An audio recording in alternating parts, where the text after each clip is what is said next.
What is up, everybody? It is Dr. Vibe here, host and producer of the award-winning The Dr. Vibe Show. As always, I'd like to say you're blessed, highly favored, a magnet for miracles, and a solution for someone's problem. Do know that I am the host of Epic Conversations, and the Dr. Vibe Show is the home of Epic Conversations. Also know that I'm a certified empowerment coach and president and CEO of Express Your Vibe Coaching and Communications.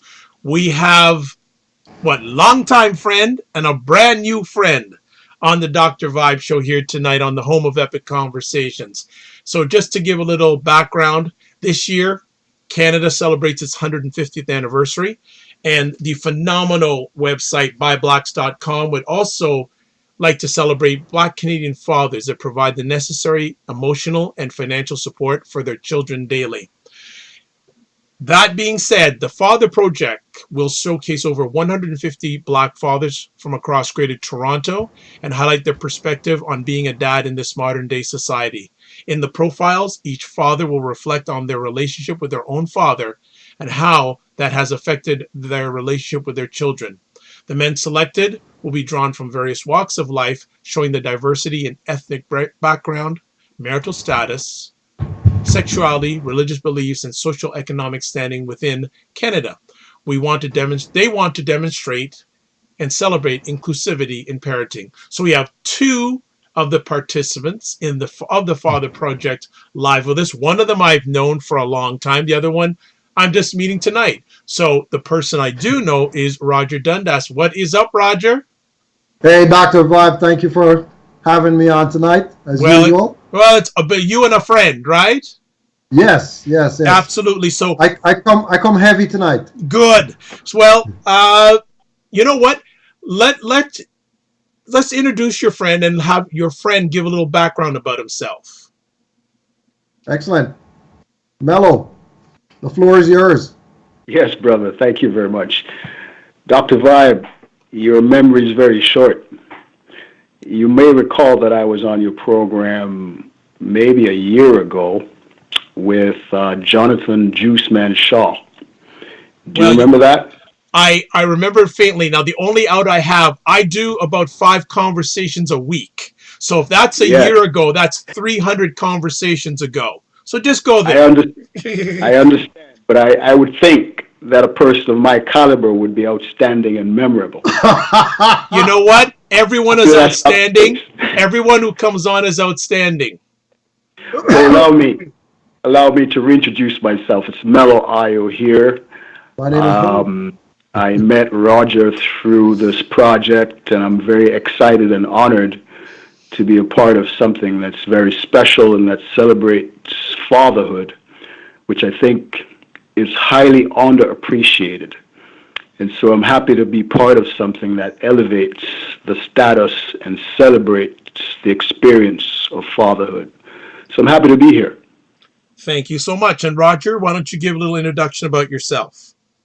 Well, my name is Roger Dundas. Most people know me as the creative director of 404 Media Group, which is a branding, event management, and publicity company with over 100 clients. But I'm also the publisher and business development manager for byblacks.com, which is now Canada's #1 online magazine focused exclusively on Black Canadians. Excellent. So this is quite the powerhouse 1-2 in regards to this. So let me ask, I'm going to go to Mello first. Let me go to Roger first. Roger, where did the thought process come to launch the Father Project? Interestingly, it came from one of our colleagues up in Ottawa. Her name is Sarah Onyango. I hope I pronounced her last name correctly. And she had seen a project happening in DC, I believe, and it involved 100 men telling their stories of fatherhood by video. So she said, you know what? This is something I think that ByBlacks, and she's a very big supporter of ours. She said, this is something I think that ByBlacks should be doing in Canada as well. And I said, it's fantastic idea. We didn't have the budget to do 100 videos, but I said, we could capture 150 stories to celebrate and tie in with the Canada 150 celebration. I knew that we could find over 150 fathers that are great dads within the community, within the GTA, and have them tell their stories themselves. And also then select a few people of that 150. Let's take a sample of that and do a future video series and, kind of put it into a documentary. So it started with Sarah. Two interesting conversation pieces. I know I'm aware of that series in Washington. I think I may have interviewed or had a conversation on this platform with that person. But second of all, do you find it interesting that a lady approached that idea to you? Yeah, you know what? I think masculinity and fatherhood is something that's downplayed and not recognized throughout the world. I would say that when you look at the popularity of Mother's Day versus the unpopularity of Father's Day, I shouldn't say unpopular, but it is less popular than Mother's Day, and mothers get all the credit, and I would say sometimes rightfully so, because they do bear the brunt most times of taking care of the children. But we have a new generation of fathers now that are very involved in the raising of children. And I don't think that this new generation of fathers are getting their full credit. Okay. Mello, when Roger approached you about this initiative, what was your first reaction? Well, it was a no-brainer. No brainer. I just thought long overdue, and I understand the importance of this particular year commemorating 150 years of Canada's nationhood, but I think this is long overdue. This is something we should be doing, from the get-go, and I'm happy that we have finally arrived, and so I was quite happy and pleased to be invited to be part of this, and there was no question in my mind. Okay. Mel, I'm going to stick with you a little bit on this conversation. What did you get, good or bad, from the way your father treated you or has treated you if he's still alive? How was that relationship, and how has it changed or developed over the years? How much time do you have? Well, Roger said only a certain amount of time. I can go for long, but Roger only said a certain amount of time. So, Let me. I have And Mello, before Yeah. you start your story, Uh-huh. I would say that if there's no time at the end, I am comfortable because his story is powerful. So Well, go ahead, sir. Thank you very much. Let me preface by making two disclaimers here. First of all, my father has been deceased. He transitioned about 3 years ago. Mike, okay. And if he was here, he would give you his version. So what I'm sharing with you is going to be my version. And I just want to make that clear. He would have his perspective, which necessarily would be different from mine. The second disclaimer is that my father has 4 other children. And if you were to speak to them, they would also give you their unique perspective. So each of us had our own unique connection with our father, and mine is unique to me. So I just want to make that clear. It's not necessarily the truth, but it's my truth. So I think I went through about 3 or 4 phases with my father. At birth, of course, when I was born, I had very little consciousness of what was happening. And I was born in a rather unstable situation. I was one of those arrivals that was unexpected. And so there was, I think, a great deal of uncertainty and anxiety among my parents who were not married. And my father, in his wisdom, thought that I would be better placed elsewhere beyond the care of my biological mother. So he took me away and transplanted me in a whole different environment. And this is in Jamaica, where I was born and grew up. And I grew up in an environment that was remotely removed from my maternal mother and my bloodline. And so I didn't grow up with my father being around. He was one of those distant dads that would visit periodically. And I recall having this wish that I could see him more often. And as I became more conscious, I loved and yearned for his presence. It would be like Santa Claus coming when he arrived. A moment of joy and happiness to see him. We'd spend some good time together, and I loved being in his company, and I just hated whenever he left. So there was that phase where I had this yearning to be in my dad's company. And I came to know my father not through his presence, but through his absence. And I had this appetite, this yearning, this hunger to be in his company. And as a result of that, I think I put him on a pedestal. He was like a hero. He was my ideal that I would just long and love to be in his presence. But as I grew up and I realized I saw him less and less frequently, then he became irrelevant to my experience. He became less and less important, and I started to realize that my relationship with him was very thin, very thin. And so I moved into a phase where I became indifferent. He became, as it were, irrelevant and inconsequential. And then I moved into another phase, which was, I think, rage and anger, because I weighed him in the balance and I found him wanting. I became very judgmental, and in my estimation, I thought that he was a poor father. I thought that he was unavailable. I went to school. He was never present at any of my games. I participated in athletics. I had serious interest in academics.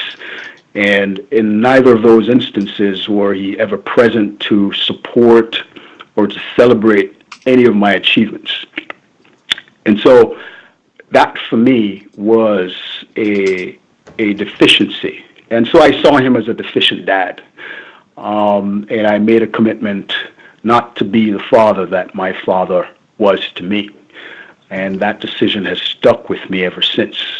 But I must say that that's not the way it ended. My father became seriously ill in the latter part of his life, and there was a shift in our relationship that occurred during that time. The shift actually took place prior to that. It took place when I had my own child. I had the privilege of giving birth along with her mother to a beautiful girl who is now a woman. She's 20 years old, and I love her to death, which is what motivated me to participate in this. But when I had my daughter, it really changed my perspective, because I started to appreciate what it was like to be a father.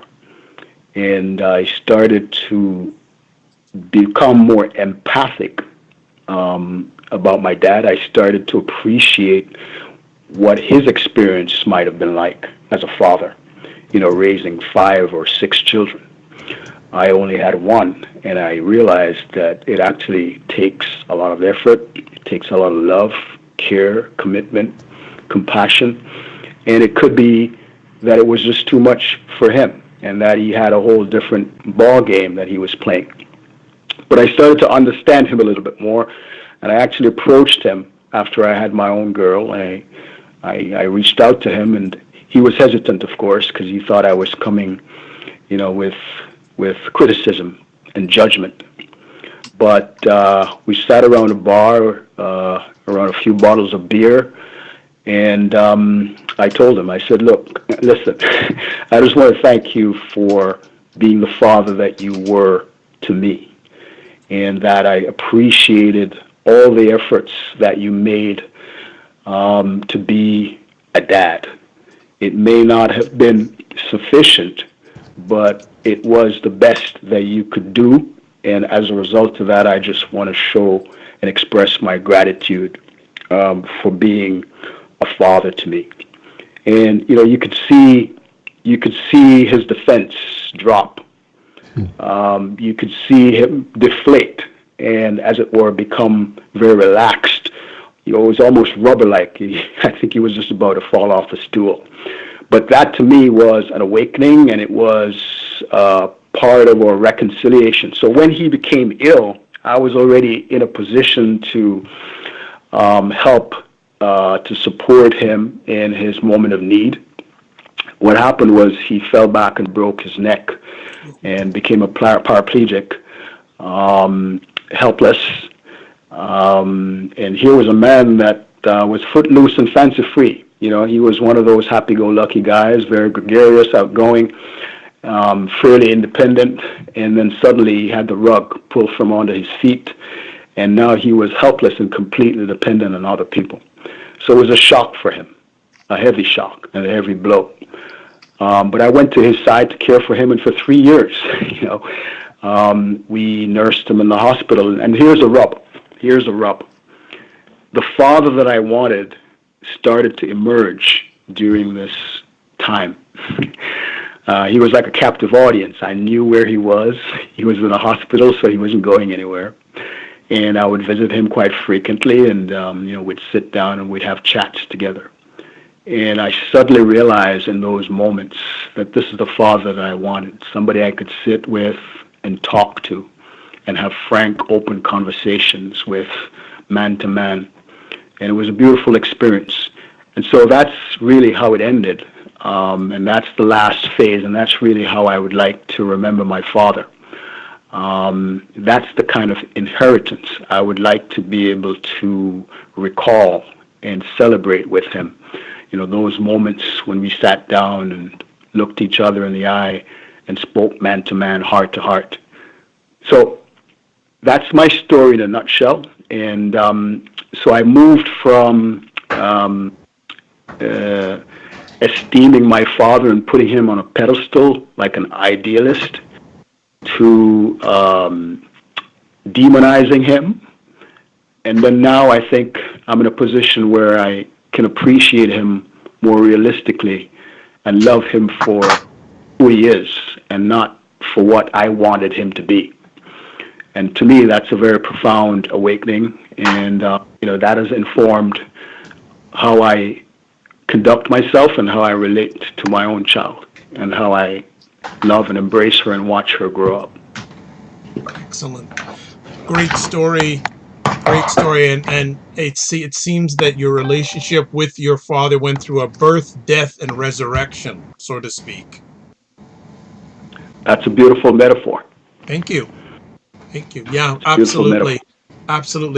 Roger, I know a little bit of your story with your father. In fact, now that you've shared a lot with me, what was your relationship with your father like? It's funny. It's a somewhat similar story, but not. So, I'm the last of 5 children for my mother and my father, and at 10 years old, my parents separated. So up until that point, I would say that my life was pretty much stereotypical.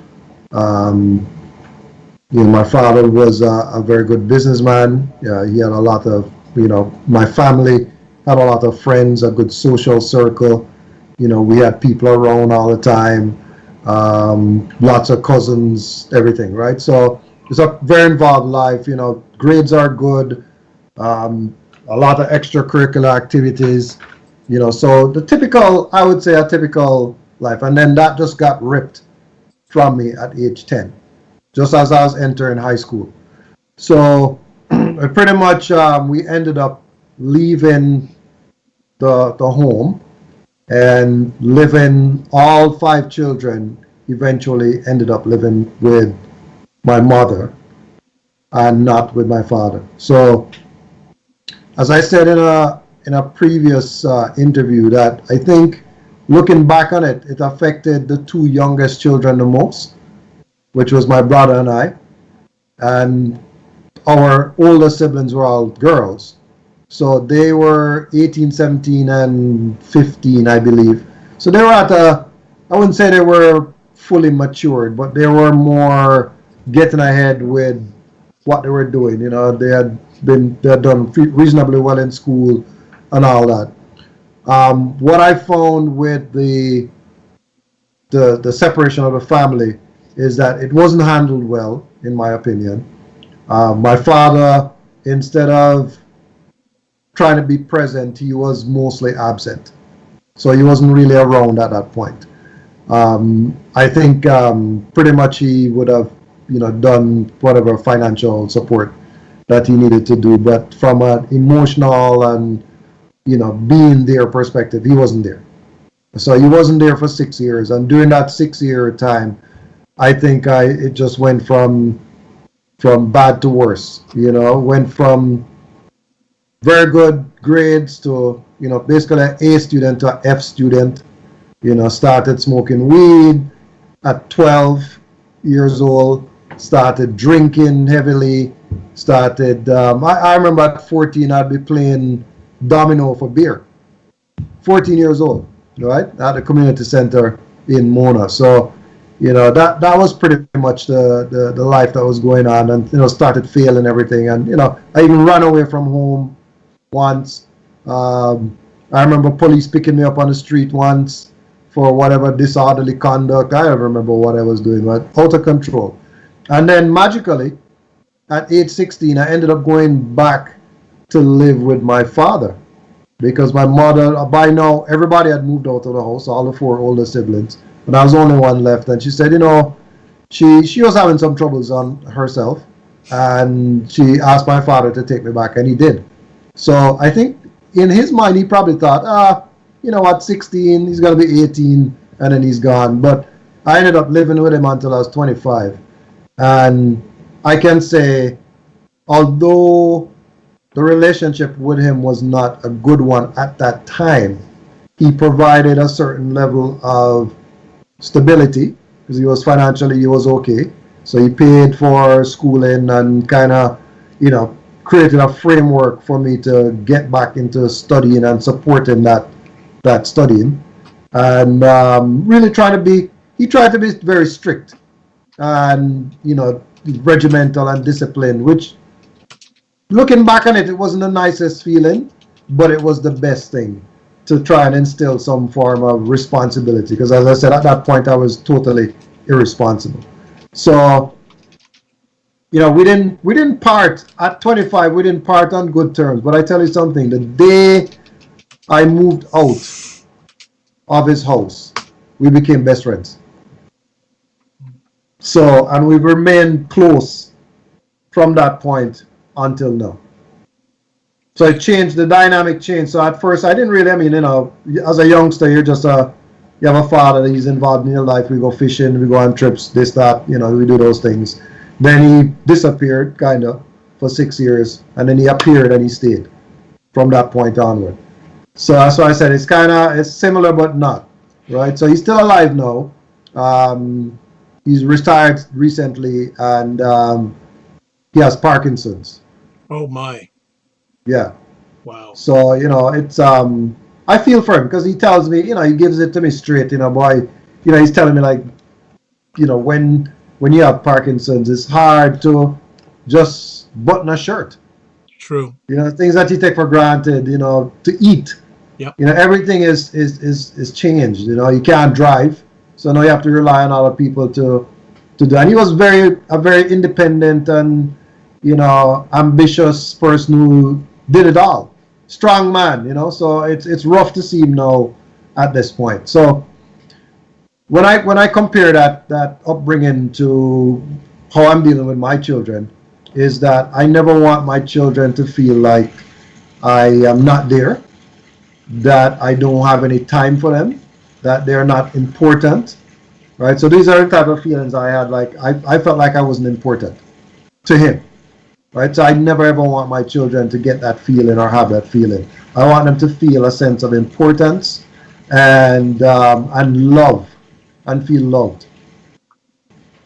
Okay.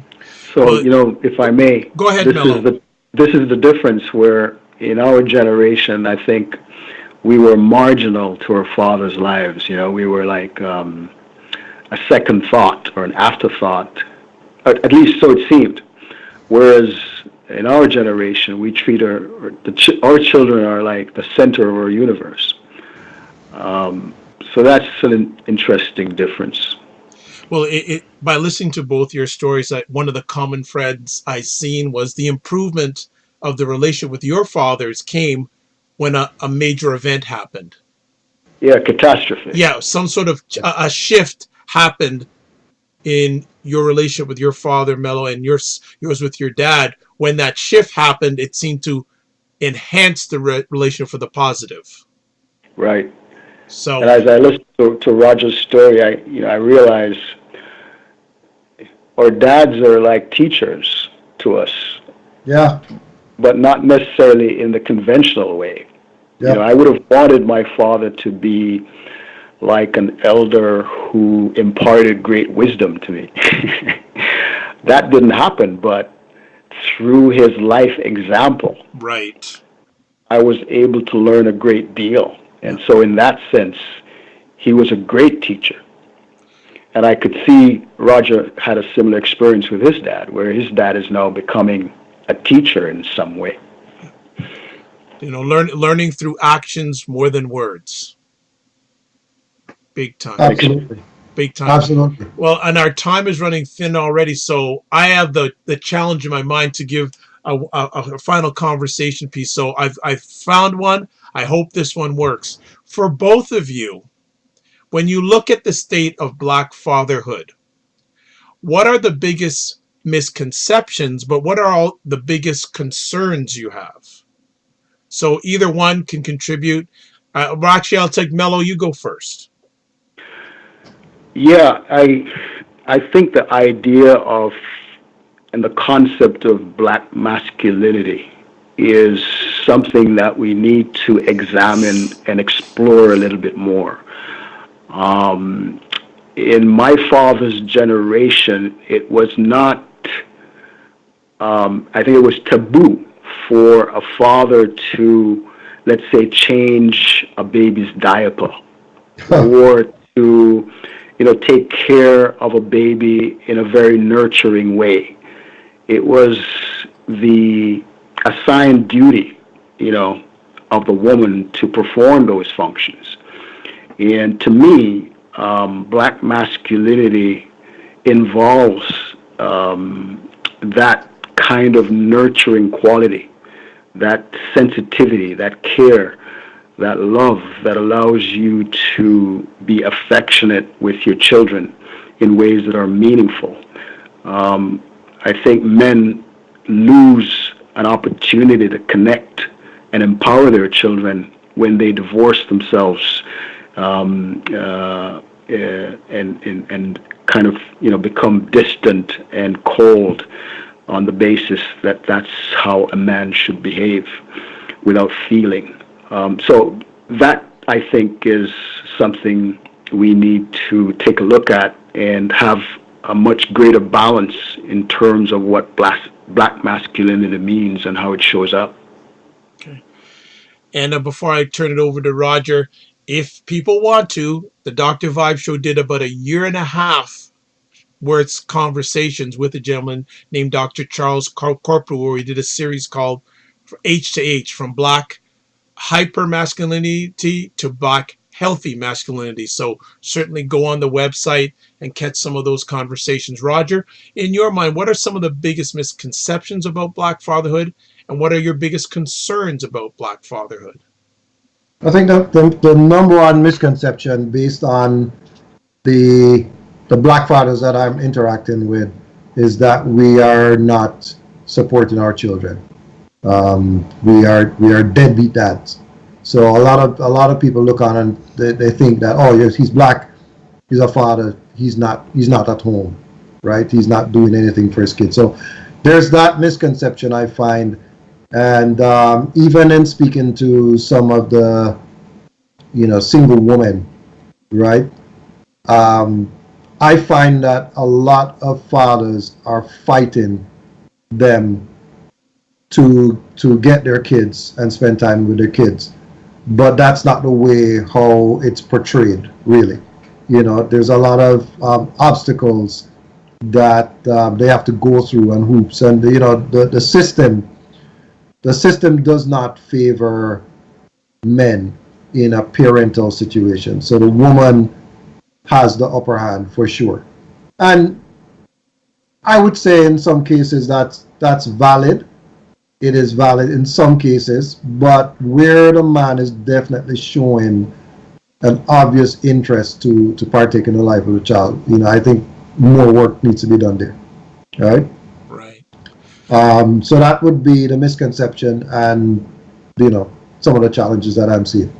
So there have been a few men, and just to, I can talk open. I'm not going to say who, but there have been a few men who were approached to be a part of the project, and they bowed out because of either current family issues or childcare or current custody battles, and they said, what, I just don't want to put my situation on full blast like that. I understand. Had an epic conversation a few years ago with a gentleman who was in the midst of fighting for custody of his kids in via the court system, and I've talked to a number of lawyers about that subject, and they almost unanimously say to me it is favored for the lady, rightly or wrongly, but not in every situation is it right. So Yeah. we'll leave it there. Before we let both of you go, Mello, do you have any final words you'd like to share with our audience? Well, I just want to wish all the fathers out there, fathers to be and fathers who are, happy Father's Day. Every day is Father's Day, and that our children are our greatest gifts, and that our own fathers also are a gift to us, whether it may appear that way or not. We're all grateful and should be grateful for being sons and for being fathers. It's a source of tremendous joy when approached in the right manner. So, love and respect. All right. And Roger? Yeah. My final words would be, fatherhood is just something that it's been to me that one of the greatest blessings that has ever happened. I'd say, to me, my life started when my child was born. So I don't recall much of what was happening before that, to be honest with you, because it's been totally consumed with Chase and Marley. It's just, that's all I know, and for the foreseeable future, that's all I will know. I'm not interested in anything else but my life with my family. So I think men, if you're not involved in your child's life, you really need to step it up for your child's sake and for their emotional well-being, even more so than the financial. Because what I find is a lot of men, they just say, oh, you know what, like in Fences, when Denzel Washington's character said, boy, I provided for you, and that's what I'm obligated to do. But what about the emotional support? What about, as Mello was saying earlier, what about that teaching, that elder, kind of showing you the ropes and kind of giving you a heads up on what you should be doing in life? So I feel like men really need to step up. If they're not at that point, you really need to be there. And sometimes you're not even just a parent to your own children. You're a parent to many children. There are many children out there. Like before I had my first child, I had 5 godchildren. 5. So there must have been something my friends were seeing that I wasn't even seeing within myself. But the men need to step up. That's the bottom line of it. Excellent. I'll just add some really quick stuff adding on here. I've been blessed to know Roger and his family for a long time. And I'm saying this in a good way. When he's around his kids, he's a totally different individual. And it's beautiful to see the evolution of it. It's wonderful. Like we'll be on the phone and he'll go, Marley, Marley, cheese, cheese. So I'm backing him on that. next thing up, one of the things I say to men, especially who have kids, is that God willing, your kids are going to live a long time. They're going to live in a place that they have. First of all, you hope that they have a picture of you in that house. Wow, that's powerful. And then the second thing is when people come over and point at that picture of you, what are your kids going to say about that picture, the person in that picture? So we're just going to leave it at that. I need Roger back Here's very my quick. picture. There you go. This is my dad. There you go. He's up 40 years old. There you go. So before we let it go, Roger, you're one of the creative forces behind the Father Project. What are the next steps that people can look forward to in regards to this initiative? So we're trying to go live with the website. So there's three parts of it. There's a online version, there's a book version, and then we're looking at doing a documentary further down. So the online version should go live by July 1st. That is the deadline right now. So not Father's Day, because it's really about yes, it's celebrating fathers, but more around the Canada 150. We have men, as men are very slow to communicate, and when it comes to feelings and all of that. So I've been prodding. So it's been a slow grind getting all the men to submit their story, but we've been pushing it. We got some help recently, Mello, from a good friend of mine who has come on board to kind of help push some more men. I'm asking you as well to push all the other Lion Circle participants that haven't done anything yet. So on the website, it will show you all the partners in the project, a little bit about the partners, a little bit about all the stakeholders, the photographers and the designers and web design, etc. Everybody that's involved, and it will show you why and how you can get in touch with us and everything, how you can be a part of it. It's an incredible movement. How So many by men short are you? website will be up. What? How many men short are you at the moment? I don't even want to say. I'm embarrassed. So don't worry. He's brought in some artillery. Let's just put Yes. it that way. We'll discuss that offline. Let's put it that way. Okay. But definitely, thank you both for taking time out of your positive, productive schedules, out of your family schedules, and out of your life just to share with us. And we're very excited. And I'm saying this. I'm looking forward to sharing this on a global perspective, to have Yes. these stories shared. And I think for every success there should be a successor. So you gentlemen are doing this for the successors of young men who are not fathers yet, or maybe already fathers, that need to have that succession in their life. So we appreciate everything all of you are doing, and appreciate it all the time. It's Dr. Vibe here. I'm host and producer of the award-winning The Dr. Vibe Show. I'm also a certified empowerment coach and president and CEO of Express Your Vibe Coaching Communications. As always, I like to say you're blessed, highly favored, a magnet for miracles, and a solution for someone's problem. If you want to check replays video-wise of this, certainly go to my YouTube page. We're looking to get up to 200 subscribers. We're just this away from getting 200 subscribers. If you want to listen to replays of these epic conversations via audio, there's a website address, thedrvibeshow.com. You can contact me, Twitter at drvibeshow.com, and also email address dr.vibeshow.com. Go to the website. There's all the places where you can interact with me. And also, if you want to come on the show, there's a form there too. Before I leave, I'd just like to say one last thing that is going to come up on my screen right now if it behaves.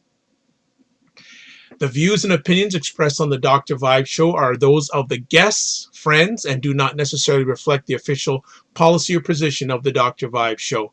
Any content provided by our guest friends are of their own opinion and are not intended to malign any religion, ethnic group, club, organization, company, individual, or anyone or anything.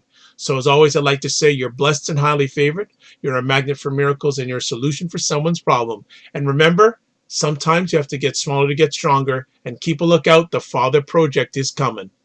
God bless. Good night. Good night.